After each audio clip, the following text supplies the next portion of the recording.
ஐயா ஒரு போதகர், ஒரு பிரசங்கிமார்கள் பிணத்தண்டு இருக்கக்கூடாதுயா, செத்த பிரேதங்கள் விட்டு வா வெளியில, ஊர் கதை விட்டு வா வெளியில, உலக கதை விட்டு வா வெளியில, பாரம்பரிய கதை விட்டு வா வெளியில, வம்ச வரலாறுகளை விட்டு வா வெளியில, பித்தலாட்டங்களை விட்டு வா வெளியில. நான் வேதத்தை படித்தேன், கர்த்தரின் இந்த வசனத்தினால் தொட்டார். எத்தனை பாஸ்டர் இன்னொரு பாஸ்டருக்கு சொல்லி இருக்கிறீங்க?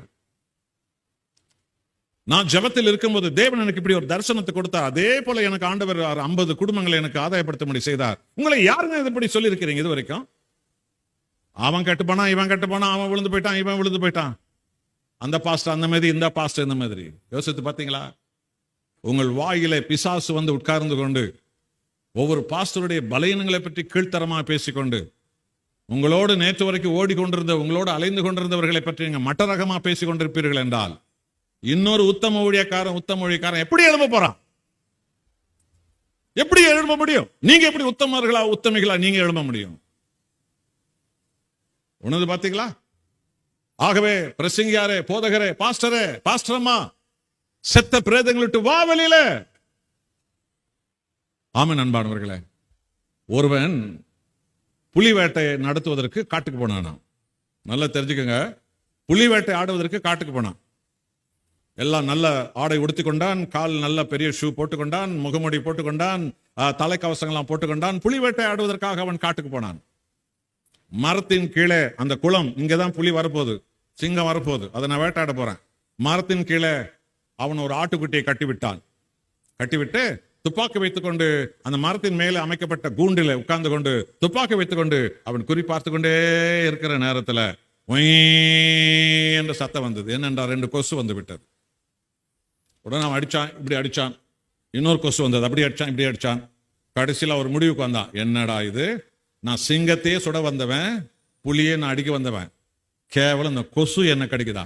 முதல்ல ஒன்று நான் செய்யட்டும், கொசுங்களெல்லாம் முதல்ல நான் ஒரு கை பார்த்துறேன், அப்புறமா சிங்கத்தை பார்க்கலாம், நாம புலியை பார்க்கலாம் சொல்லிட்டு துப்பாக்கி கீழே வச்சுட்டு இப்போ கொசு அடிக்க ஆரம்பிச்சாங்க. அங்கே அடிச்சான், இங்கே அடிச்சான், அந்த பின்னால் பக்கம் அடிச்சான், முன்னால் பக்கம் அடிச்சான், அங்கே அடிச்சான், அங்கே அடிச்சான், எங்கேயும் அடிச்சுன்னா கொசு வந்து கொண்டே இருந்தது. அதை அடிச்சான், இதை அடிச்சான், இதை அடிச்சான், இதை அடிச்சு எல்லாம் அடிச்சு முடிச்சுட்டு திடுப்புன்னு அவனுக்கு ஞாபகம் வந்துச்சு. ஐயோ, புலி 2-3 அவர் ஆயிடுச்சு, சிறுத்தை என்ன இருக்கும், சிங்கம் என்ன இருக்குன்னு கீழே பார்த்தா, இவர் கொசு அடிச்சிருந்த நேரத்தில் சிங்கம் பதுங்கி ஆட்டு பிரியாணி சாப்பிட்டு மிச்சம் எலும்பு இந்த ஆளுக்கு வச்சுட்டு அதெல்லாம் போயிட்டு இருக்குது. அவன் கீழே பார்த்தா ஆடு இல்ல, வெறும் எலும்பு தான் இருந்தது.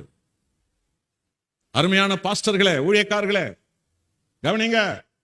நீ சிங்கத்தை அடிக்க அழைக்கப்பட்டவன், நீ புலி எனும் பிசாசு அடிக்க அழைக்கப்பட்டவள். இன்றைக்கு நீ கொசு அடிச்சு நிற்கிற, கொசுங்களை அடிச்சு நிற்கிற. ஊர் கதைங்கிற கொசு அடிக்கிற, அவன் கதைங்கிற கொசு அடிக்கிற, இவன் கதைங்கிற கொசு அடிக்கிற, பலையனங்கிற கொசு அடிக்கிற, புறம்பு வயசுன்ற கொசு அடிக்கிற. கொசு அடிச்சு நிற்கிறீங்க அவங்கள பல பேர். அவருடைய விளைவு அழிந்து போகிறான். குடிகாரன் அழிந்து போகிறான், விபச்சாரக்காரன் அழிந்து போகிறான், பாதாள குழிகளை நோக்கி ஜனங்கள் ஓடிக்கொண்டிருக்கிறார்களையா.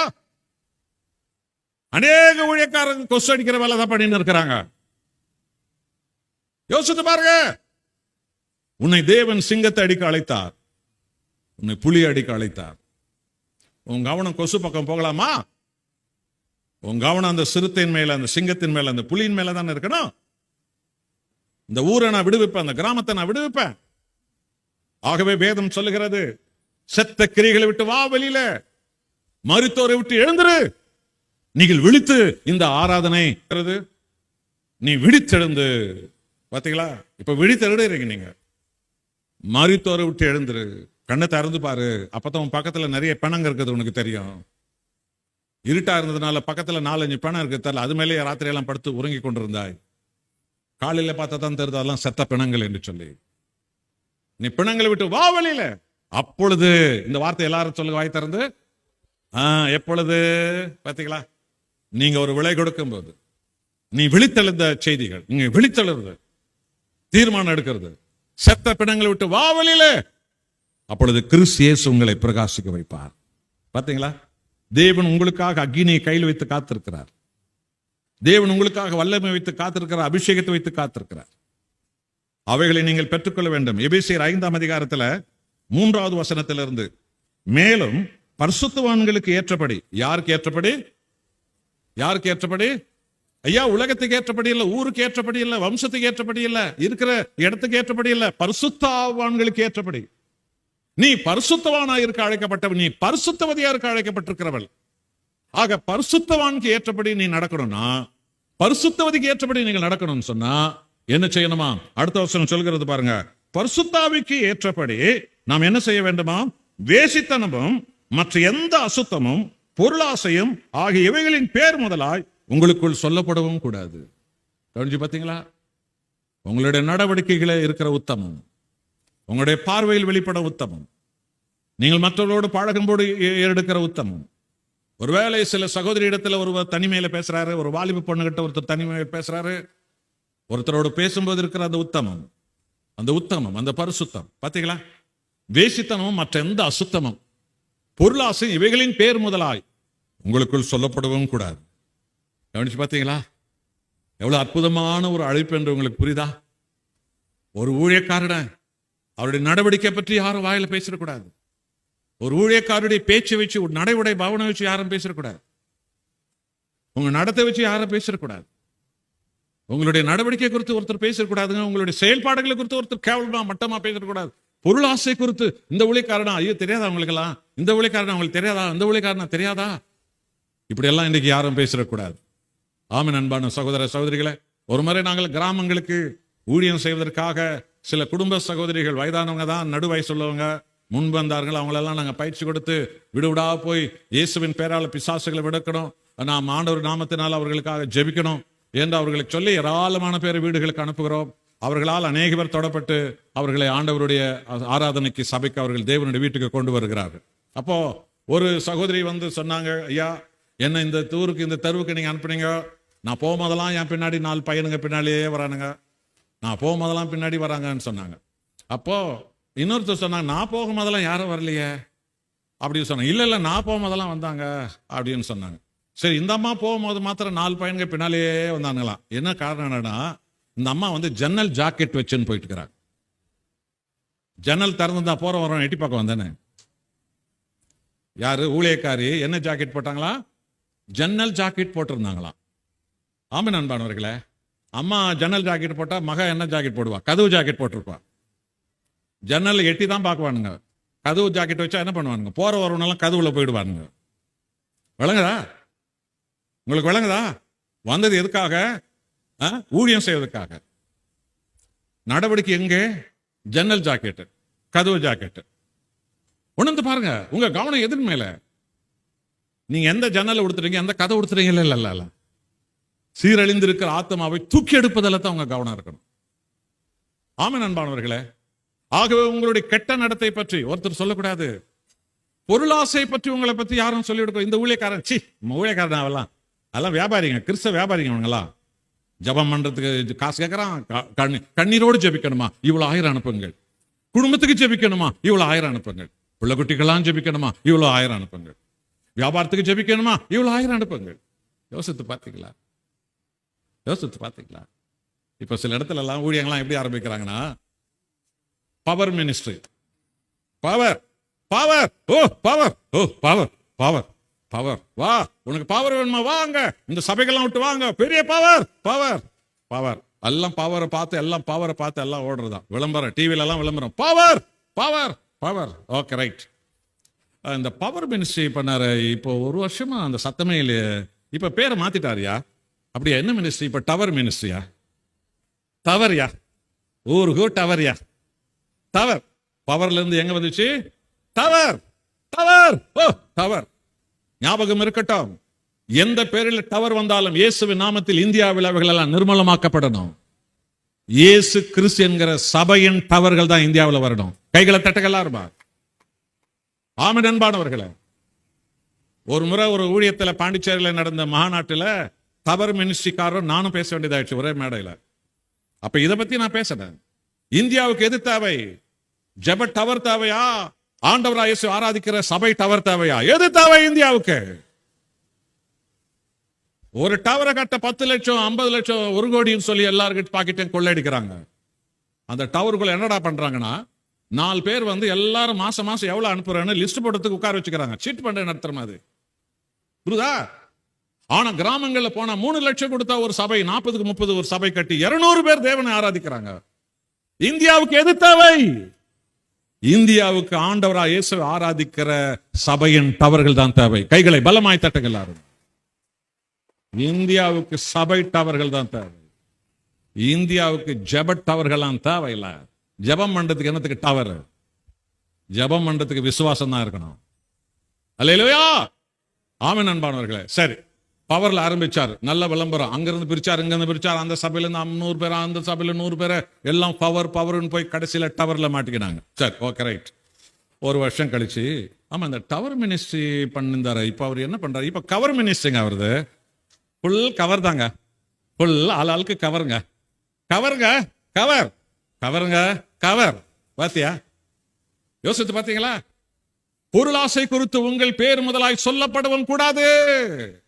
ஊழியக்காரரே, ஊழியக்காரியே, எலியாவுக்கு காகத்தை கொண்டு ஆண்டவர் சாப்பாடு அனுப்பினதை நீ படித்ததே இல்லையா? அந்த ஆண்டவர் உனக்கு தெரியுமா?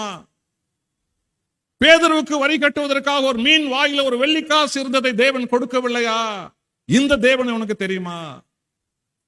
இன்னைக்கு 140 கோடி மக்கள் உள்ள இந்தியாவுக்கு எந்த இயேசு கிறிஸ்து தேவைங்க? நீ என்ன கொடுப்ப, நீ என்ன கொடுப்ப, நீ என்ன கொடுப்ப என்று சமுதாயத்தில் சொல்லக்கூடிய ஊழியக்கார தேவையில்லை. இயேசுவின் பேரால ஆண்டவரா இயேசுவுக்கு உன்னை கொடுப்பாயா? கர்த்தருக்கு நீ உன்னை கொடுப்பாயா? 2 கொரிந்தியர் 12ஆம் அதிகாரம் 14ஆம் வசனத்தில் மறைந்திருக்கிற ஒரு சத்தியம், நாங்கள் உங்களுடையதே அல்ல, நாங்கள் உங்களையே தேடுகிறோம். இந்த கிறிஸ்தவம் தான் இந்தியாவுக்கு தேவை. கைகளை தட்டுகளா இருப்பாங்க. வேலையால் கூலிக்கு பாத்திரவான், உன் எஜமானன் உனக்கு வீடு விடாய் ஒரு பாத்திர தண்ணீர் வைத்திருக்கிறார். உன் கர்த்தர் உனக்கு சாப்பாடு கொண்டுவதற்கென்று காகங்களை வைத்திருக்கிறார். உன் கர்த்தர் உன் சொந்த தேவைகளை சந்திக்க மீன் வாயில ஒரு வெள்ளிக்காசு வைத்திருக்கிறார். அந்த மீன் யாருக்கு கிடைக்காது, உனக்கு தான் அது கிடைக்கும். ஆனா உன் கவனமெல்லாம் யார் மேல? தேவன் மேல. உன்னுடைய சிந்தையெல்லாம் எதன் மேல? ஆத்துமாக்கள் மேல. 3 யோவான் 1ஆம் அதிகாரம், அதில் இருக்கிறது ஒரே அதிகாரம் தான். அதுல 7வது வசனம், ஆதி அப்போஸ்தலர்களை பற்றி. இது ரொம்ப ரொம்ப அவசியமானது. 3 யோவான் 7 அந்த முதல் அதிகாரத்தில் 7வது வசனம், அப்போஸ்தலர்களை பற்றி சொல்லப்பட்டிருக்கிற ஒரு அருமையான ஒரு சத்தியம். பாருங்க, அந்த 7வது வசனம் நான் வாசிக்கிறேன், கேளுங்க. ஏனெனில் அவர்கள் புறஜாதியாரிடத்தில் ஒன்றும் வாங்காமல், இந்த வார்த்தை எல்லாரும் சொல்லுங்க, அவர்கள் புறஜாதியாரிடத்துல ஒன்றும் வாங்காமல். பாத்தீங்களா? அவர்கள் புறஜாதியாரிடத்தில் ஒன்றும் வாங்காமல் அவருடைய நாமத்து நிமித்தம் புறப்பட்டு போனார்கள். கைகளை பலமாய் தட்டுங்க எல்லாருமாய். ஹல்லேலூயா. இதுதான் ஆவியானவருடைய ஊழியம், இதுதான் நசரேய ஊழியம், இதுதான் பரிசுத்த தேவனுடைய ஊழியம். அவர்கள் புற இனத்தாரிடத்தில் ஒன்று வாங்கவில்லை, அவர்கள் வாங்கவில்லை, அவர்கள் கொடுத்தார்கள் இயேசுவை. அவர்கள் இயேசுவை கொடுத்தார்கள். அவர்கள் ஜனங்களிடத்தில் ஒன்று வாங்கவில்லை, அவர்கள் இயேசுவை கொடுத்தார்கள். இதுதானே அப்போஸ்தலர்கள் செய்த ஊழியம், இதுதானே ஆதி மிஷனரிகள் செய்த ஊழியம். இந்த தேசத்திற்கு நூற்றுக்கணக்கான மிஷனரிகள் வந்து செய்த ஊழியம் என்ன? அவர்கள் தங்களையும் கொடுத்தார்கள், தங்களுடையதையும் கொடுத்தார்கள். இந்த தேசத்துல நமது முன்னோர்கள் ஆதிவாசிகளை போல ஒரு காலத்தில் இருந்தவங்க இந்த தேசத்துல. அவர்கள் தங்களை கொடுத்தார்கள், தங்களுக்குள் இருக்கிற கிறிஸ்துவ அவர்கள் கொடுத்தார். அப்போஸ்தலர் 3ஆம் அதிகாரத்துல பேதுரு அந்த பிச்சைக்காரனை பார்த்து என்ன சொன்னார்? நீ தேடுகிறது போல வெள்ளியும் பொன்னும் என்னிடத்தில் இல்லை, என்னிடத்தில் உள்ளதை உனக்கு நான் தருகிறேன். ஆண்டவராக இயேசுவின் பெயரால் எழுந்திரு. இதுதான் எழுப்புதல் ஊழியம். இதுதான் எழுப்புதல் ஊழியம். இதுதான் எழுப்புதல் ஊழியம். ஐயா, நான் என்னையா கொடுக்கணும் ஆண்டவராக இயேசுவுக்கு? உன்னையே கொடுக்கணும். உன்னை கேண்டில் அவருக்கு தேவையில்லை, நீயே கொடுத்துக்கோ. இருட்டில் இருக்காது, வெளிச்சத்தில் இரு. உன் பூ அவருக்கு தேவையில்லை, நீயே வச்சுக்கோ. நீ வாசனையாரு. பின் என்ன தேவை இயேசுவுக்கு? நீ தான் தேவை. உன்னை கொடு, உன் உள்ளத்தை கொடு, உன் எதிர்காலத்தை கொடு, உன்னுடைய குடும்பத்தை கொடு. ஆம், உலகத்தில் இருக்கிற வெளியில எல்லாம் அதை கொண்டு வா, இதை கொண்டு வா, அதை கொண்டு வா, இதை கொண்டு வா என்று சொல்கிறார்கள் மதத்தின் பேரால. ஆனால் பரலோகத்தை தேவனுக்கு, சர்வ சிருஷ்டியின் கடவுளுக்கு என்ன தேவை? நீ தான் தேவை, நான் தான் தேவை, நீங்க தான் தேவை. இதை சொல்லுகிறவர்களைத்தான் கர்த்தர் தனக்கென்று பிரித்தெடுத்திருக்கிறார் நசரேயர்கள். ஆகவே இந்த எபேசியர் 5ஆம் அதிகாரத்தில் 3வது வசனத்தில் என்ன படித்தோம்? அவர்கள் பரிசுத்தவான்களுக்கு ஏற்றபடி வேசித்தனமும் மற்றெந்த அசுத்தமும் பொருளாசை ஆகிய இவைகளின் பேர் முதலாய் அவர்களை குறித்து சொல்லப்படவும் கூடாது. கவனிச்சு பாத்தீங்களா? அடுத்த வசனத்தை பாருங்க. அப்படியே வம்பும், பாத்தீங்களா, வம்பு பேச்சு பேசுங்கிறது. நீங்க வம்பு பேச்சு பேசும் முதல்ல அவங்க அபிஷேகம் போயிடும். நீங்க ஊர்ல இருக்கிற கதை எல்லாம் பேச ஆரம்பிச்சுங்க, அபிஷேகம் போயிடும். அம்மா சகோதரி, நீ பல பேருடைய கதை உன் அபிஷேகம் போயிடும். உன் பிரசன்னம் போயிடும், அது ஜெபசிந்தை போயிடும். ஆகவே நீ பரிசுத்தவதியாக அழைக்கப்பட்டவர், நீ பரிசுத்தவானாக அழைக்கப்பட்டவர். உன் வாயில ஒருபோது வம்பு பேச்சு வரக்கூடாது. இல்லாத கற்பனையாக ஒரு கதை உருவாக்குற பேச்சு வாயில வரக்கூடாது. நான் நினைக்கிறேன் அப்படி இருக்கும், இல்ல இல்ல அப்படியெல்லாம் நினைக்காத. என் தேவன் உயிரோடு இருக்கிறார்ன்றது எப்பவும் நினை. அவருடைய பிரசன்னம் வழியாக சமுதாயத்துக்கு வரும், வீடுகளுக்கு வரும், தெருக்களுக்கு வரும். இன்னைக்கு ஜனங்க வாழ தெரியாம வாழ்ந்து கொண்டிருக்கிறார்கள். அந்த ஜனங்களுக்கு ஒளியின் கடவுளை அடையாளம் காட்டணும் இல்லையா? விடுதலையின் தேவனை அடையாளம் காட்டணும் இல்லையா? மன்னிப்பின் கடவுளை அடையாளம் காட்டணும் இல்லையா? அன்பின் கடவுளை அடையாளம் காட்டணும் இல்லையா? சுகமாக்க ஒரு தெய்வத்தை அடையாளம் காட்டணும் இல்லையா? சத்தியத்தின் வழி அவங்களுக்கு காட்டணும் இல்லையா? யோசித்து பாருங்க. ஆகவே நீங்கள் நசரேயர்கள், நீங்கள் தேவனுக்கென்று பிரித்தெடுக்கப்பட்டவர்கள். உன்னுடைய வாயில ஒருபோது வம்பு வரக்கூடாது, அவ பேச்சு வரக்கூடாது, துர்பேச்சு வரக்கூடாது, புத்தியீனமான பேச்சு, பரியாசம் எல்லாம் வாயில வரக்கூடாது. நீ இப்போ சபையார யாரும் பரியாசம் பண்ணாத, உடன் ஊழியக்காரரை பரியாசம் பண்ணிடாதீங்க.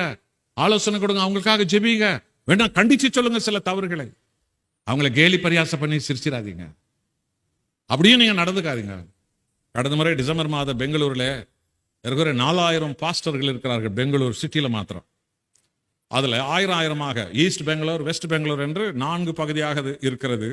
அதுல ஒரு பகுதியில அந்த 1000 பாஸ்டர் கூட்டங்களில கடந்த வருஷம் டிசம்பர் மாதத்துல ஒரு விசேஷித்த ஒரு நாள் ஒரு ஆராதனை கூட்டம் ஏற்பாடு செய்யப்பட்டிருந்தது. அதுல தேவனுடைய செய்தியை கொடுக்க அந்த பெந்தெக்கோஸ்து ஐக்கியத்திலிருந்து என்னை அழைத்திருந்தார்கள். நானும் அந்த பெந்தெக்கோஸ்து ஐக்கியத்தின் போதகர்கள் எல்லாம் ஒரு கார்ல, அவங்க கார்ல என்ன அழைச்சின்னு போறாங்க. அந்த ஆராதனை நடக்கிற அந்த இடத்துக்கு வெளியில நாங்கள் இருக்கிறோம். உள்ளே அப்போது எல்லாருக்கும் அந்த புத்தாண்டு வருஷத்தினுடைய காலண்டர் கொடுத்து கொண்டிருக்கிறார்கள். எல்லாருக்கும் பைபிள் கவர் எல்லாம் கொடுத்து கொண்டிருக்கிறார்கள். ஒரு பெரிய கூட்டம் அங்கு அலைமோதி கொண்டிருக்கிறது. நாங்கள் உள்ள போறோம், உள்ளே ஆராதனை நடக்கிறது. அப்போ ஒரு சம்பவம், என்ன அங்க நின்று அந்த கூட்டத்தை வெளியில, அந்த பைபிள் காலண்டர் கொடுக்கிற கூட்டத்தை, அந்த பைபிள் கவர் கொடுக்கிற கூட்டத்தை ஒரு நிமிஷம் அப்படியே நிக்க வச்சு அதை பார்க்க வச்சது. அது என்னன்னு சொன்னா, ஒரு சில வயசான பாஸ்டர்கள் சில காலண்டர் பைபிள் கவர் வாங்கி இப்படி கை இடுப்புல வச்சுக்கொண்டு இன்னொன்று கேட்டுக்கொண்டிருக்கிறார்கள். இன்னொன்று கூட அந்த சுண்டல் வாங்குற இடத்துல இருக்கிற மாதிரி, இன்னொன்று கூட, இன்னொன்று கூட. அந்த அங்க இருக்கிற அந்த கொடுத்து பரிமாறி கொண்டிருக்கிற அந்த பாஸ்டர் சொல்றாரு, இதான் அங்க தடுத்து நிக்க வச்சது. என்ன சொல்றாரு, உனக்கெல்லாம் புத்தி இல்லையா, அறிவில்ல, வெக்கமா இல்ல உனக்கெல்லாம்? ஏற்கனவே ஒரு காலண்டர் வாங்கிட்டல, ஏற்கனவே ஒரு பைபிள் கவர் வாங்கிட்டல, இருக்கிறவங்களுக்கெல்லாம் நம்ம கொடுக்க கூடாதா? அதுக்குள்ளே இன்னொரு இல்லையா, வீட்டுல இருக்கிறவங்களுக்கெல்லாம் சி வெக்கமா இல்லை, நீ எல்லாம் பாஸ்டரா, இதுக்கு மேல நிக்காத, மரியாதை கெட்டு போயிடும். இந்த இடத்துல இருந்தா என்ன நினைச்சுங்கிறீங்களா? என்ன பாஸ்டர், என்ன பிரசங்கியார், என்ன போதகர் என்ற எண்ணத்தில் நீங்க எல்லாம் செயல்படுறீங்க கிராமங்கள்ல, தெருக்கள்ல, பாஸ்டர் ஐக்கியத்தில் எல்லாம். எதுக்காக தேவன் உங்களை நம்ம அழைத்திருக்கிறார்? யோசித்து பாருங்க. ஒருத்தர் சொல்றாரு, நீ ஏற்கனவே வாங்கி ஒண்ணு வச்சிருக்கிற, கை எடுக்கல, காலண்டர்ல வச்சிருக்கல, இருக்கிறவெல்லாம் கொடுக்கணும் இல்லையா? இந்த புத்தி உனக்கு இல்லையா, இந்த அறிவு உனக்கு இல்லையா? நீ எல்லாம் ஒரு மனுஷனா? போயா, மரியாதை எல்லாம் கெட்டு போயிடும். ரொம்ப அவமானமான ஒரு எண்ணம். என்னை அழைத்து கொண்டு போனவர் என்னை பார்த்து சொன்ன, ஐயா தெரியுதா, இதுக்குதான் நீங்க வந்து ஆண்டவர் உங்களை கொண்டு பேசுவார், வாங்க உள்ள. ஆமாம் நண்பாடவர்களே, சிந்திகள். தன்னை நேசிப்பது போல் பிறரை நேசிக்கலாம். ஆமா, எனக்கு இல்லைனாலும் பரவாயில்லையா, மற்றவங்களுக்கு கிடைக்கணையா, பரவாயில்ல, எனக்கு இல்லைன்னா பரவாயில்லையா, ஒன்றும் பிரச்சனை இல்லை. அது என்ன, அது பைபிள் கவரை நான் ஃப்ரீயா வாங்கிக்கிறது இல்ல, என் தேவன் எனக்கு அதை கொடுக்க வல்லவர். அந்த இடத்துக்கு வாங்க, உங்க சாட்சி என்ன உணர்ந்து கொள்ளுங்க. நசரேயர்கள் பிணத்தண்டு இருக்காதுங்க, செத்த கூட்டத்தில் இருக்காது, ஊர்க்காத பேசுற இடத்துல இருக்காது, வம்பு பேச்சு பேசுற இடத்துல இருக்காது, அசுத்தமான சிந்தை இடத்துல இருக்காது, மாய்மாலமான சிந்தை இடத்துல இருக்காதுங்க, மாய்மாலக்கார இடத்துல இருக்காது. வா வெளியில, கிறிஸ்து இயேசு உங்களை பிரகாசிக்க வைப்பார். அல்லேலூயா. அடுத்ததாக 4ஆவதாக என்னாகமம் 6ஆம் அதிகாரம் 8வது வசனம். அது என்ன சொல்கிறது? அவன் நசரேயனா இருக்கும் நாளெல்லாம் கர்த்தருக்கு பரிசுத்தவானா இருப்பான். ஊர் அசுத்தமா இருக்கும், உலக ஜனங்கள் அசுத்தமா இருப்பார்கள், சொந்தக்காரங்கள் அசுத்தமா இருப்பார்கள், பார்க்கிறவர்கள் அசுத்தமா தான் இருப்பார்கள். அங்க அசுத்தம், இங்கே அசுத்தம், எங்க அசுத்தம். ஆண்டவராக இயேசு கிறிஸ்து ரத்தத்தால் மீட்கப்பட்ட ஒரு போதகரே, பிரசங்கி, ஒரு பாஸ்டரே, பாஸ்டரம்மா, நீ நசரேயனாய் தேவனுக்கு என்று பிரித்தெடுக்கப்பட்ட அந்த நாள் முதல் சாகு வரைக்கும் உன்னுடைய பேர் என்ன தெரியுமா? நீ ஒரு பரிசுத்தவான், நீ ஒரு பரிசுத்தவதி. கர்த்தராகிய இயேசுவுக்கு என்று பிரித்தெடுக்கப்பட்டவன் ஒரு பரிசுத்தவான் ஐயா. ஐயா அவர் ஒரு பரிசுத்தவான் ஐயா. அவர் குடிசையில சபை வச்சிருப்பாருயா, அங்க 10 பேர் தான் இருப்பாங்கயா, அது முக்கியம் இல்லையா.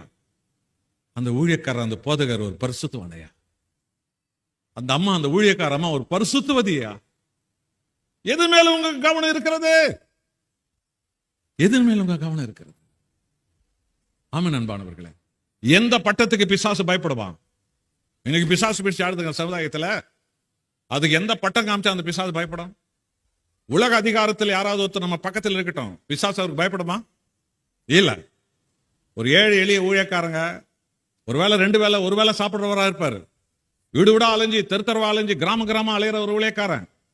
அவருடைய செருப்பெல்லாம் தேஞ்சு போயிருக்கும், அவருடைய சட்டையில் இருக்கிற 2 பட்டன் கூட இல்லாத இருக்கலாம். ஆனால் அவர் தேவனுடைய சமூகத்திலிருந்து எழும்பி வந்த ஒரு ஊழியக்காரன், ஒரு ஊழியக்காரி. அவர் வந்து நிற்பார் என்றால் அவருக்கு முன்புதான் அந்த பிசாசு பயப்படும். இன்றைக்கு தேவனுக்கு பரிசுத்தவான்கள் தேவை, கிறிஸ்தவத்துக்கு பரிசுத்தவான்கள் தேவை, பரிசுத்தவாதிகள் தேவை, சபைக்கு பரிசுத்தவான்கள் தேவை, பரிசுத்தவாதிகள் தேவை. இன்றைக்கு பிசாசு இன்றைக்கு அநேக பேரை சபைக்குள்ளே நுழைந்து மாய்மாலமான ஒரு வேஷம் போட்டு பிசாசு இன்றைக்கு நிறைய பேர் அந்த தரிசனத்தை விட்டு பிரித்து கொண்டு போயிருக்கிறார். எல்லாம் இந்த பெந்தெகோஸ்தே, இந்த சுதந்திரமான இண்டிபெண்டன்ட் சர்ச்சஸ் கூட்டங்கள் எல்லாம் இன்றைக்கு அநேக இடத்துல பிசாசு மாய்மாலமாக நுழைந்து கிரியை செய்வதைத்தான் பல இடத்துல நம்ம பார்க்கலாம். பரிசுத்தத்தை பத்தி கவலை இல்ல, பரிசுத்தை பத்தி யாரும் யோசனை இல்ல, பரிசுத்தவானா இருக்கணும்ன்ற ஒன்னும் அவசியம் ஒன்னும் இல்ல, அதை பத்தி சிந்தை இல்ல, அதை பத்தி யாரும் எடுத்து சொல்லி கண்டித்து உணர்த்தக்கூடிய முன்மாதிரியான போதகர்கள் எல்லாம் கூட சமுதாயத்தில் குறைவு.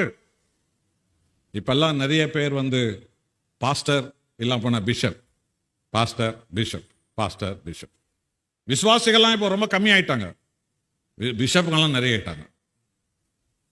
யோசிச்சு பார்த்தீங்களா? சாத்தானுக்கு எவ்வளவு குஷியா இருக்குன்னு தெரியுமா? இவனுங்க திருந்தவே மாட்டானுங்கப்பா, இந்த ஜென்மத்தில் இவனுங்க திருந்தவே மாட்டாங்க. அன்பான சகோதர சகோதரிகளே, தெய்வ மக்களே, ஒரு வேதாகம கல்லூரியிலே பயிற்சி கொடுத்த ஆராதனை நடத்த அவர்களுக்கு பட்டமளிப்பு விழா என்னை அழைத்திருந்தார்கள். அப்போ நான் மேடையில் இருக்கிறேன். அப்போ ஒருத்தர் வந்து, இப்போது பிஷப் வில்லியம் அவர்கள் இப்போது ஜெபம் செய்வார்கள். நான் பார்த்து, எனக்கு தெரியாத பிஷப் யாரும் இருக்க முடியாது. கத்தோலிக்க சபையில் 35 வருஷம் உலகமெல்லாம் இருக்கிற பிஷப் எல்லாம் தெரியும். ரோம்ல இருக்கிற போப்ல இருந்து எல்லா கார்டினல்ல இருந்து எல்லா பிஷப் எல்லாம் எனக்கு தெரியும். எனக்கு தெரியாத பிஷப் ஒருத்தர் கூட இருக்கவே முடியாது. புரியுதுங்களா? அப்புறமா ஆவிக்குரிய சபையில, மற்ற சிஎஸ்ஐ சபையில, லூத்தரன் சபையில, தமிழ்நாட்டில் இருக்கிற எல்லா பிஷப்பும், நார்த் இந்தியாவில் இருக்கிற அநேக சபை, மும்பையில் இருக்கிற எல்லா பிஷப்பும், டெல்லியில் இருக்கிற எல்லா பிஷப்பும் எனக்கு தெரியும். நான் பார்த்தேன், இங்க யார் பிஷப் வில்லியம் இப்போ ஜெபம் பண்ண போறாராம். கொஞ்சம் அவர் சொல்லிட்டார், வரவே இல்லை அவர். நான் அந்த வரிசையில பார்த்த கடைசியில் ஒரு வாலிப தம்பி, நான் இருக்கிறதுக்கு வெக்கப்பட்டு கொண்டு அச்சப்பட்டு கொண்டு அவர் முன்னால பின்னால ஒளிந்து அப்படியே அவர் ஸ்கிரீன் பின்னால் வந்திருக்கிறார். கடைசியில பார்த்தேன், உங்களைத்தான் வில்லியம் பிஷப் வாங்க ஜெபம் பண்ணார் அப்படின்னு சொன்னபோது அவர் வந்து முதல்ல, ஐயா எனக்காக கொஞ்சம் ஜெபம் பண்ணுங்க அப்படின்னா. நீயா? உன்னையா பிஷப் நாங்க? நீ எப்போ இந்த கதிக்கான? அவனை கேட்ட கேள்வி ஆத்தாங்க. ஏன்னா அந்த பையன் எனக்கு தெரியும், அவன் ஒரு பாஸ்டருக்கு டிரைவரா இருந்த பையன். ஏய் நீயா பிஷப் சொன்னாங்க? உன்னையா? நீ எப்போ இந்த கதிக்கான?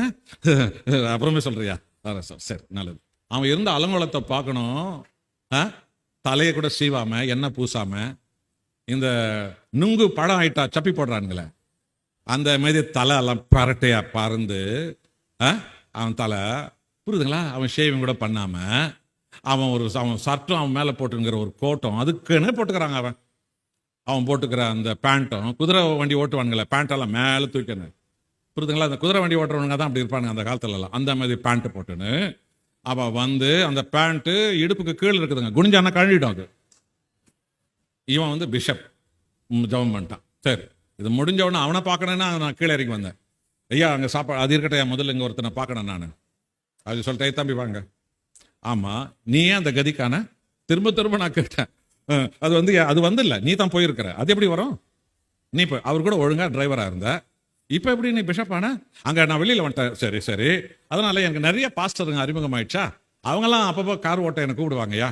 அப்புறமா இந்த டயசிஸ், அந்த டயசிஸ், அந்த டயசிஸ், இந்த டயசிஸ் சொல்லி ஆளுக்கு தெரு டயசிஸுங்க தான் இப்பெல்லாம். Okay right. அந்த டயசிஸ்ல போனோன்னே அங்கே அவரு, நீ பிஷப், நீ பிஷப், நீ கூட பிஷப், நீ கூட பிஷப், 10,000 ரூபாய் கட்டிடு பிஷப் ஆகிக்கோ, 10,000 ரூபாய் கொடுத்துட்டு டொனேஷன் பிஷப் ஆகிக்கோ, உனக்கு கூட ஒரு சர்டிஃபிகேட் தர. ஏய் நீ கூட வில்லியம், நீ ஏன் பிஷப் ஆகக்கூடாது?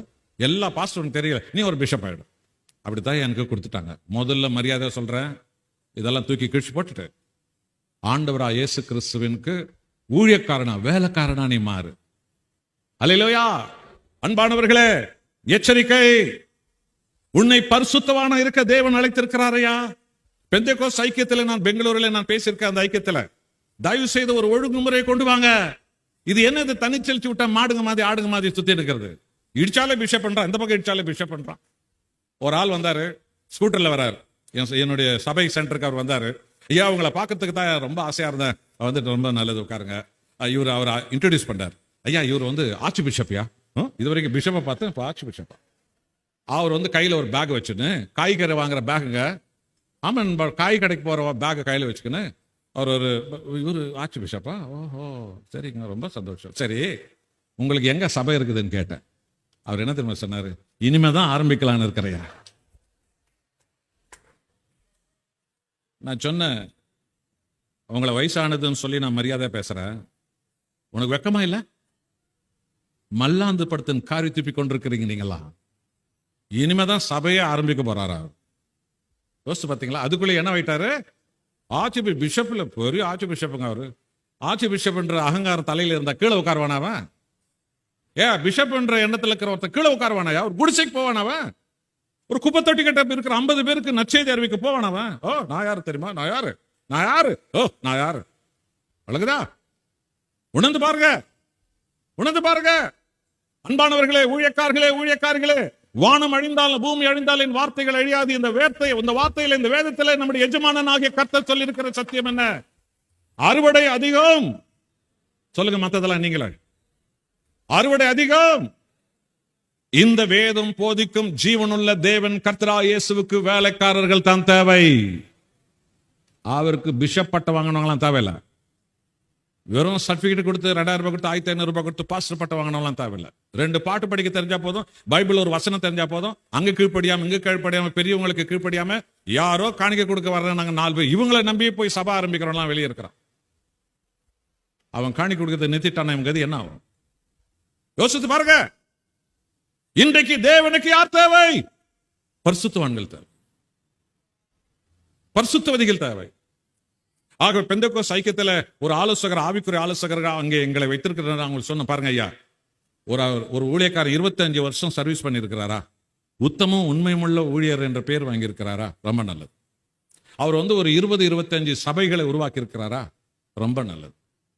ஒரு 10,000 ஆத்துமாக்கள் அவர் ஆதாயப்படுத்தினவராக இருக்கிறாரியா, அவருக்கு வேணா அந்த அந்தஸ்து கொடுத்து அவரை நியமிங்க. சும்மா 1000-500 அவனுக்கு பிஷப், இவனுக்கு பிஷப், அவனுக்கு பிஷப், இவனுக்கு பிஷப் சொல்லி ஜடகாவடி ஓட்டுற மாதிரி இருக்கிறவனுக்கெல்லாம் கையில பிஷப் பட்டத்தை கொடுத்து ஊர்ல இருக்கிற பேயெல்லாம் அவனெல்லாம் பிடிச்சுன்னு இருக்குது. யோசனை பண்ணி பாருங்க. இன்றைக்கு பாவத்திலும் அக்கிரமத்திலும் சாபத்திலும் கேடுகளிலும் பிசாசு பிடியிலும் சிக்கி இருக்கிற மக்களுக்கு விடுதலை செய்கிற வேலைக்காரர்கள் தேவை இயேசு கிறிஸ்துவுக்கு. அவன் பரிசுத்தவான் என்று அவன் அழைக்கப்பட்டிருக்கணும். அம்மா பரிசுத்தவதி, ஐயோ அந்த அம்மா பரிசுத்தவதிங்க, அந்த ஐயா அவர் பரிசுத்தவானியா, அவரு ஒரு பரிசுத்தவானியா. ஞாபகம் இருக்கட்டும், இந்த பிஷப் பட்டம் எல்லாம் உங்களை பரலோகத்துக்கு கொண்டு போய் சேர்க்காது. ஊர்ல வேணுமானா சில சில்லறைகளுக்கு அது உங்களை கொண்டு போய் வச்சிருக்கும் வயிற்று பழைப்புக்காக. பரிசுத்தவான் இதுதான் உங்களை பரலோகத்தில் கொண்டு போய் சேர்க்கும். கைகளை பலமாய் தட்டி ஆண்டவருக்கு நம்ம எல்லாரும் நன்றி சொல்றோம்.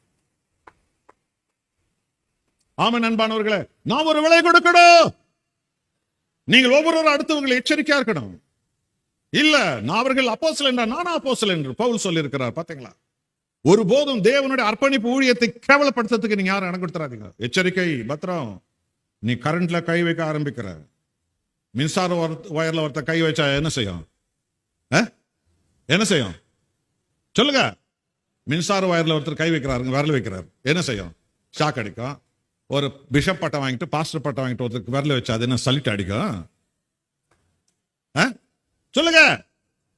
ஓஹோ இவர் பெரிய பிஷப் ஆயிட்டாரு சொன்ன எல்லா வயரை சேர்ந்தவருக்கு பெரிய சலிட் அடிக்கும், ஷாக் தான் அடிக்கும். ஏன்? மின்சார பொது நீதியை யாரும் மாற்ற முடியாது. இந்த பரிசுத்த தேவனுடைய பொது நீதியை யாரும் மாற்ற முடியாது. இந்தியாவுக்கு தேவை பரிசுத்தமான ஒரு பாஸ்டர், இந்தியாவுக்கு தேவை பரிசுத்தமான ஒரு மேய்ப்பன், இந்தியாவுக்கு தேவை பரிசுத்தமான ஒரு பாஸ்டரமா. பரிசுத்தவான்கள் தேவை. முன்பெல்லாம் இன்னொரு பிசாசு சுத்தி கொண்டிருந்தது, ஆளுக்கு டாக்டர். ஏயா நிஜமாவே 6 வருஷம் எம்பிபிஎஸ் படிச்ச டாக்டரை விட இந்த டாக்டர் வாங்கணும்னு நிறைய பேர். சரி, 6 வருஷம் பைபிள் ஆராய்ச்சி செய்து அதுக்கு ஒரு PhD பட்டம் வாங்கி இரவு பகலாக என் தேவனுக்காகவே நான் உண்மையா இருப்பேன், வேத வல்லுநனா வருவேன், அநேகர் ஊழியர்களை எழுப்புவேன் என்று சொல்லி வேத வல்லுநனா ஒரு PhD பட்டம் வாங்கி அதுக்காக ஒரு விலை கொடுத்து அப்படி வந்தவர்களை வேதாகம போதகர்களை டாக்டர்கள் என்று அழைப்பது அவர்களுடைய ஆவிக்குரிய ஒரு ஊழியத்துக்கு ஒரு சரியானதுதான். அங்கே நாம் ஒருபோதும் அதை பார்க்க முடியாது என்றால் அதுக்காக ஒரு விலை கொடுத்திருக்கிறார்கள். சும்மா ஆளுக்கு டாக்டர் ஆளை பார்த்தா நோயாளியா இருப்பாரு. யாரெல்லாம் எந்தெந்த ஊழியக்காரெல்லாம் சும்மா டாக்டர்னு வச்சுக்கிறான் அவனெல்லாம் பாருங்க ஆவிக்குரிய வியாதியா இருப்பான். அவெல்லாம் புரியுதா? ஜபம் பண்ண தெரியாது, வேத வசனம் தெரியாது, தேவனுடைய வாயாருக்கு தெரியாது. புரியுதா? ஜனங்கள்லாம் நோயாளியா இருப்பாங்க சபையில. ஏன்னா ஆளே நோயாளி. புரியுதா? எல்லாரும் நோயாளியா இருப்பாங்க, எல்லாம் வாடி போன இலைங்களா இருப்பாங்க. அவர் வெறும் டாக்டர் என்ற பேரை வச்சு சுத்தின்னு இருப்பார். தேவனுக்கு யார் தேவை? டாக்டர் தேவையா, பிஷப் தேவையா, பரிசுத்தவான் தேவையா? சத்தமா சொல்லுங்க. பரிசுத்தவான் தான் தேவை. உலகத்தை அசைத்த அப்போஸ்தலர்கள் தங்களை மூப்பர் என்று சொன்னார்களையா? உலகத்தை அசைத்தவர்கள், ராஜாக்களை அசைத்தவர்கள், தேசங்களை அசைத்தவர்கள், அவர்கள் ஒரு பட்டத்தையும் பெற்றுக்கொள்ளவில்லை, பரிசுத்தவான்கள் என்ற பட்டத்தை தவிர. பரிசுத்தவான்கள் அவர்கள். அவர்களை கொண்டு தான் கர்த்தர் இன்றைக்கு ஊரை அசைப்பார், உலகத்தை அசைப்பார், பட்டணத்தை அசைப்பார், சபைகளை அசைப்பார், எல்லாவற்றையும் அசைப்பார். அருமையான தேவனுடைய போதகர்களே, தேவனுக்கென்று வாழ்க்கை அர்ப்பணித்தவர்களே, உங்கள் அர்ப்பணிப்பு விலையேற பெற்றது. ஆனா அந்த அர்ப்பணிப்பு அனுதினமும் உங்களை பரிசுத்தவானாய் பரிசுத்தவதியாய் சமுதாயத்தில் நிறுத்தும். எந்த பட்டத்தை பிசாசுக்கு காட்டுங்கள், அது சிரிக்கும். ஆனால் தேவனுடைய சமூகத்திலிருந்து முழங்கால் யுத்தம் செய்த ஒரு ஊழியக்காரர் வந்து நிக்கட்டும், அது பயப்படும். பரிசுத்தவானுக்கு தான் பிசாசு பயப்படும், பரிசுத்தவதிக்கு தான் பிசாசு பயப்படும். எந்த பட்டத்துக்கும் பிசாசு பயப்படாது. ஞாபகம் இருக்கட்டும், பிசாசு பயப்பட முடியாது. எந்த பட்டத்தின் மேல் உங்க கவனம் போகக்கூடாது. ஒருவன் எனக்கு ஊழியம் செய்தால், உடனே போயிடாதீங்க. ஒருவன் எனக்கு ஊழியம் செய்தால் என்னை பின்பற்றி வர கடவன். பார்த்தீங்களா? அதான் ஊழியமே. ஒருவன் எனக்கு ஊழியம் செய்தால், யோவான் 12:26 பாருங்க. ஒருவன் எனக்கு ஊழியம் செய்தால் என்னை பின்பற்றி வர கடவன். ஊழியக்காரனே, ஊழியக்காரியே, கர்த்தருக்கு ஊழியம் செய்கிறாயா? இயேசுவை பின்பற்று, எஜமானனை பின்பற்று. அடுத்தது என்ன? நான் எங்கே இருக்கிறேனோ அங்கே என் ஊழியக்காரன் இருப்பான். பாத்தீங்களா? இயேசுவோடு இருப்பான். ஊழியக்காரி இயேசுவோடு இருப்பான். ஊழியக்காரி இயேசுவோடு இருப்பான். ஒருவன் எனக்கு ஊழியம் செய்தால் அவன் என்னை பின்பற்றி வர கடவன். ஆண்டவர் இயேசு சென்ற அடிச்சுவடுகளை தான் ஊழியக்காரன் போவான், ஊழியக்காரி போவாங்க. நான் எங்கே இருக்கிறேனோ அங்கே என் ஊழியக்காரன் இருப்பான். அதுதான் ஆண்டவர் சொன்னாரு, ஒருவன் எனக்கு ஊழியம் செய்தால் அவன் என் பிதாவானவர் கனம் பண்ணுவார். மத்தேயு 7:22-23 வசனத்தை பாருங்கள். அந்நாளில் அநேகர் என்னை நோக்கி, கர்த்தாவே கர்த்தாவே, உன் பேரால் பிசாசுகளை துரத்தணும் அல்லவா, வியாதிஸ்தர்களை சுகமாக்கணும் அல்லவா, தீர்க்க தரிசனம் சொன்னும் அல்லவா என்று சொல்வார்கள். நானோ அவர்களை பார்த்து, அக்கிரம செய்கைக்காரரே, என்னை விட்டு அகன்று போங்கள் என்று சொல்லுவேன் என்று ராஜாதி ராஜாவான கர்த்தராகிய இயேசு நியாயம் தீர்ப்பு நாளில சொல்லுவேன் என்று அவர் சொல்லி அந்த சத்தியத்தை, அந்த எச்சரிப்பை நம்ம கையில கொடுத்து வச்சிருக்கிறார். அவங்கள என்ன செஞ்ச சொன்னாங்க? பிசாசு துரத்தணும், வியாதிகளை குணமாக்கணும், தீர்க்க தரிசனம் சொன்னோம், கட்டப்பட்டவர்கள் விடுவிச்சோம். ரொம்ப நல்லதுதான். ஆனா எப்படி செஞ்சாங்களே இதெல்லாம்? உம் நாமத்தினாலே. அல்லேலூயா சொல்லுங்க. அப்ப இயேசுவின் பேரை சொன்னா பிசாசு தானா ஓடும். இயேசுவின் பேரை சொன்னா வியாதிகள் மறையும். இயேசுவின் பேரை சொன்னா எல்லா கட்டுகள் முறியும். இயேசுவின் பேரை சொன்னா எல்லா சாபங்கள் விலகும். ஆனா இவ்வளவும் செய்த அவர்களுடைய தனி வாழ்க்கை எப்படி இருந்ததாம்? அவர்கள் அக்கிரமக்காரர்களாக இருந்தார்களா? அப்ப நீங்க ஒரு கேள்வி கேட்கலாம்ல, ஏயா ஒரு ஊழியக்கார அக்கிரமக்காரனா இருந்துக்கிறோம்ல, அப்ப எப்படியா பிசாசு ஓடிச்சு, எப்படியா வியாதி போச்சு, எப்படியா எல்லாம் அநேக பேர் சுகமானாங்க, விடுதலை ஆனாங்க? அது காரணம் என்ன தெரியுமா? ஊழியக்காரனுக்காக அதை தேவன் செய்யல, அவர் தேடி வந்த எல்லா ஜனங்களுக்காக செய்தார். கைகளை தட்டுங்க எல்லாருமா. கர்த்தர் ஜனங்களுக்காக செய்தார், ஊழியக்காரனுக்காக செய்யல. ஞாபகம் இருக்கட்டும். அப்ப அப்படிப்பட்ட ஊழியக்காரன் என்ன பண்ணிருக்கணும்? நான் கேடா இருந்தும் கூட, நான் குப்பையா இருந்தும் கூட, நான் உள்ளார்ந்த மனுஷன்ல ஒரு மாய்மாலக்காரையா இருந்தும் கூட, தேவன் என்னுடைய ஊழியத்தில் இதெல்லாம் செய்கிறார் என்றால் இதை பார்த்தார்களே நான் மனம் திரும்பட்டும் என்று அவன் தீர்மானிச்சிருக்கணும். அவன் புகழிலே வளர்ந்தான், பாராட்டிலே வளர்ந்தான், காசு பணத்திலே வளர்ந்தான், அந்த புகழ் மேன்மையிலே வளர்ந்தான். உங்களை போல யாருமே இல்லை, உங்களை போல யாருமே இல்லை, உங்களை போல யாருமே இல்லை என்ற அந்த தூபராணி, அந்த சாம்பிராணியிலே வளர்ந்துட்டான். எல்லாம் முடிந்த தேவனுக்கு முன்பு நிற்கும் போது அவன் சொன்னான், உன் பேரால் பிசாசு துரத்தணும், வெரி குட். உன் பேரால் வியாதிகளை குணமாக்கணும், ரொம்ப நல்லது. உன் பேரால் தீர்க்கதரிசனம் சொன்னோம், ரொம்ப ரொம்ப நல்லது. எல்லாம் என் பேர்ல தான் நடந்திருக்குது. சரி, நீ செஞ்சதை சொன்ன, நீ வாழ்ந்ததை சொல்லு சொல்லு. நீ யாருக்காக வாழ்ந்த, எப்படி வாழ்ந்த சொல்லு. சொல்ல தெரியல. பாத்தீங்களா? கர்த்தர் சொன்னார், அக்கிரம செய்கைக்காரர்களே போ வெளியில. எச்சரிக்கை, நாம் நசரேயர்கள், தேவனுக்கு பதில் சொல்ல வேண்டியவர்கள், கர்த்தருக்கு முன்பு கணக்கு கொடுக்க வேண்டியவர்கள். நடந்ததை ஒருத்தர் சொல்ல முடியுதா? தேவனிடத்தில் நான் வாழ்ந்ததை சொல்ல முடியுதா? ஆண்டவர் சொன்னாரு, நீ அக்கிரம செய்கைக்காரியாவே வாழ்ந்து முடிச்ச, நீ யாருன்னு எனக்கு தெரியாது. ஆனா என் பேரை சொல்ல போது எல்லா அற்புதம் நடந்தது. என் பேரால எல்லா அற்புதம் நடக்கும். ஆனா யாருக்காக நடந்தது தெரியுமா? உனக்காக இல்ல, ஜனங்களுக்காக. அல்லேலூயா. கடைசியாக நியாயாதிபதி புத்தகம் 13ஆம் அதிகாரம் 5ஆம் வசனத்தின் கடைசி வசனம், அதை சொல்லி அப்படி நின்ற வண்ணமாகவே நாம் ஜெபிக்க போகிறோம். இவன் நசரேயனா இருப்பான், தேவனுக்கென்று பிரித்தெடுக்கப்பட்ட நசரேயன். இவன் என்ன செய்வான் என்றால், இஸ்ராயேல் ஜனங்களை, அதாவது தேவனுடைய ஜனங்களை பெலிஸ்தியர் கையிலிருந்து, அசுத்தாவின் பிடியிலிருந்து, சாப பிடியிலிருந்து, இச்சையின் பிடியிலிருந்து, அறியாமையின் பிடியிலிருந்து, அக்கிரம பிடியிலிருந்து, தாறுமாறு பிடியிலிருந்து என் ஜனங்களை இவன் விடுவிப்பான். ஊழியக்காரனே, ஊழியக்காரியே, பாஸ்டர், பாஸ்டர்மா, தேவன் உனக்கு ஒரு தரிசனத்தை கொடுத்து அழைத்திருக்கிறார்.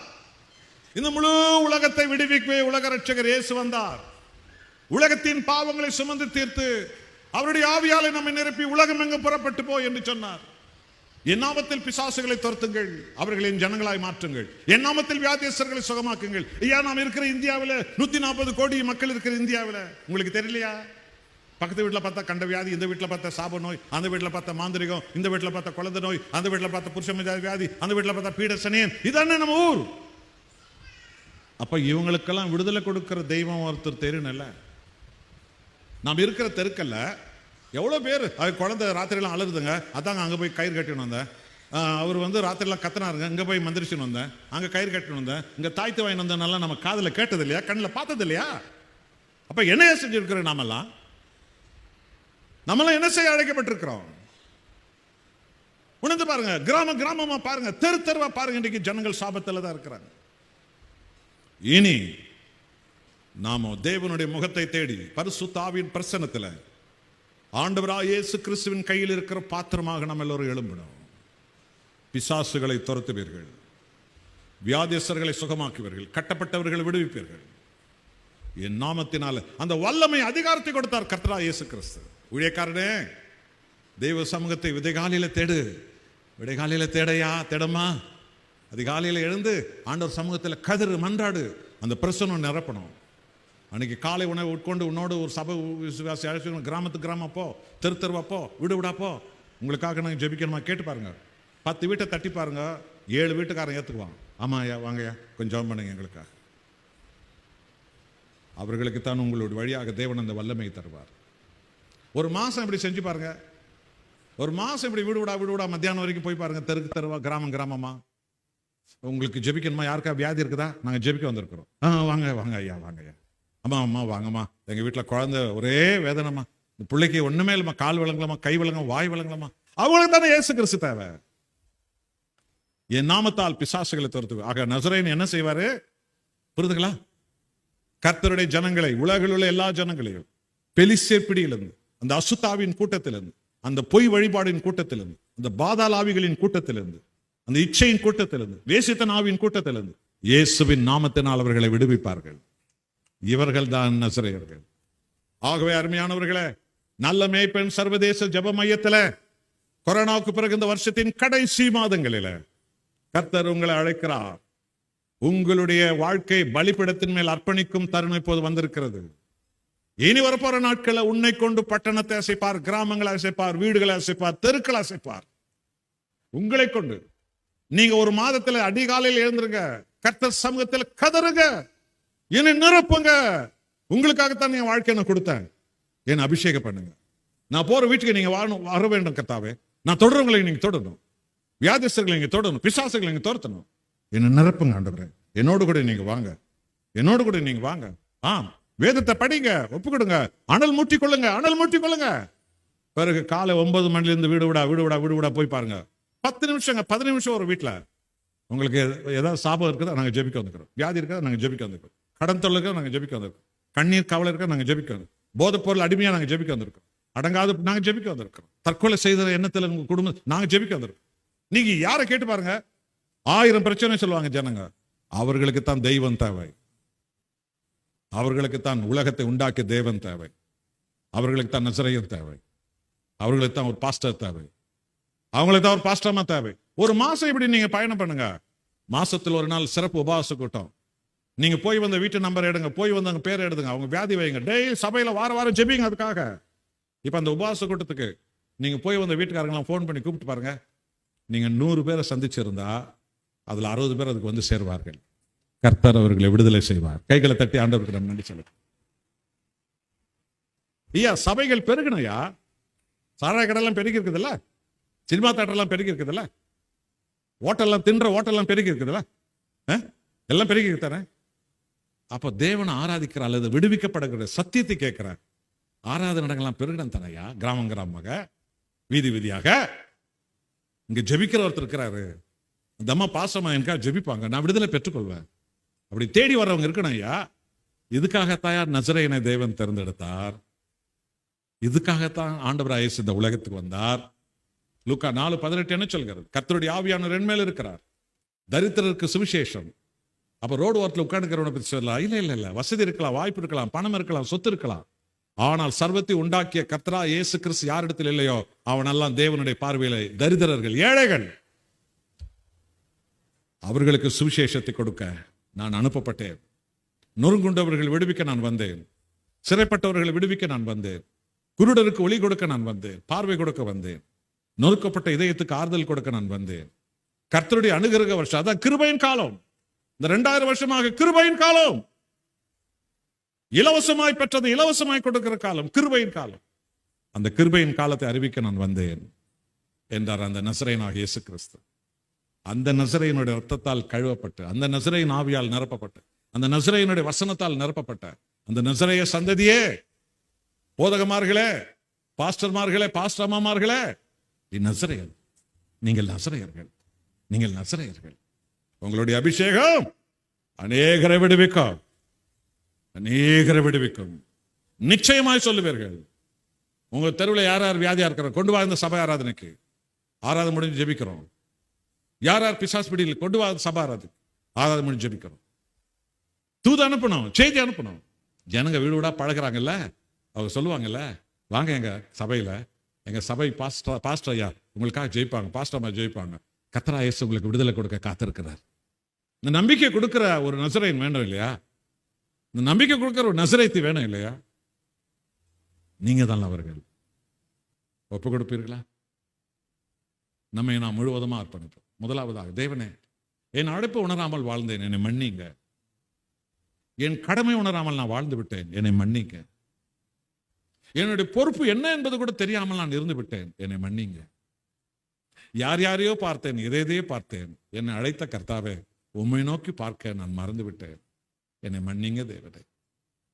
என்னை நீர் அப்படியே விட்டு விடாமல் என்னை திரும்பமாக நீர் கண்டுபிடித்து என்னை மீண்டுமாக பலிபீடத்தின் மேல் என்னை ஆண்டவர் அர்ப்பணிக்க வைத்து மீண்டுமாக உமது அக்கினியாலும் உமது ஆவியாலும் உமது கல்வாரி ரத்தத்தாலும் உடைய வசனத்தால் என்னை நீர் நிரப்புகிறதற்காய் கோடி நன்றி அப்பா. இனி நான் சாகட்டும், என் ஆண்டவராக இயேசுவே நீர் என்னில் வெளிப்பட வேண்டும். இந்த பட்டணமெல்லாம் கிராமமெல்லாம் வீதி வீதியா வீடு விடாய் ஆண்டவராக இயேசுவே உமது பாத்திரமாக நான் எழும்புவேன். இத்தனை 1000 ஜனங்களை இத்தனை வருஷத்துல நான் ஆதாயம் பண்ணுவேன். இத்தனை 1000 ஜனங்களை இத்தனை வருஷத்துல நான் ஆதாயம் பண்ணுவேன். திட்டமிடுங்க, தேவ அக்கினியை பெறுங்க. கர்த்தருடைய ராஜ்யமான சபை எங்கும் எழுப்போம். ஒப்பு கொடுப்போமா?